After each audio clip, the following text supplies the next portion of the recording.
আজকে এসছি পায়রা নিতে, তো মনে পুরো পাথর রেখে পায়রাটা দিচ্ছে এই দাদাটা। তাহলে দাদা আবার বাচ্চা তুলে দিয়ে দেবে আমাকে, হ্যাঁ এটা খুব। আর আমার বাড়িতে যাচ্ছে আর কোনো কিছু পাবেন না দাদা। এই পায়রাটা আর আমি কি করবো, বিক্রি করব, রাখবো, এটা আপনাকে দেখা দরকার নেই। পায়রাটা আমাকে দিয়ে দিন, আপনি একটু ভালো মন দিয়ে দিন যেন আমি পায়রাটা নিয়ে কিছু করতে পারি। ভালো পায়রা, না এটা তো আমি জানি, পায়রাটা একবার সব করিয়ে দে ভাই।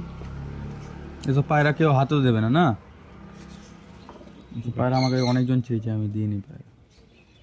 এটা তোর জন্যই রাখা ছিল। আমার জন্য রাখা ছিল। এটা কি পায়রা পায়রা? কতদিন- ব্লাড লাইন। কতদিন ধরে চাইছি, দিচ্ছে না পায়রা। নিয়ে যা, বাচ্চা তোল, দেখ এক্ষুনি জোড়া নেবে। মাদিটাও নিয়ে যা। মাড়িটা আমার লাগবে না। কাট কাট কাট কাট আবার চালু হয়ে গেছে। পায়রাটা অনেক করে না, টাওয়ার ধরে নেয় খালি। এখনো উড়ে দেবো, উড়বে টাবার চিল বসিয়ে। টাওয়ারে খালি টাওয়ারে বসে থাকে পায়রা পায়রাটা। আমি দেখেছি, এই জন্য তো আমি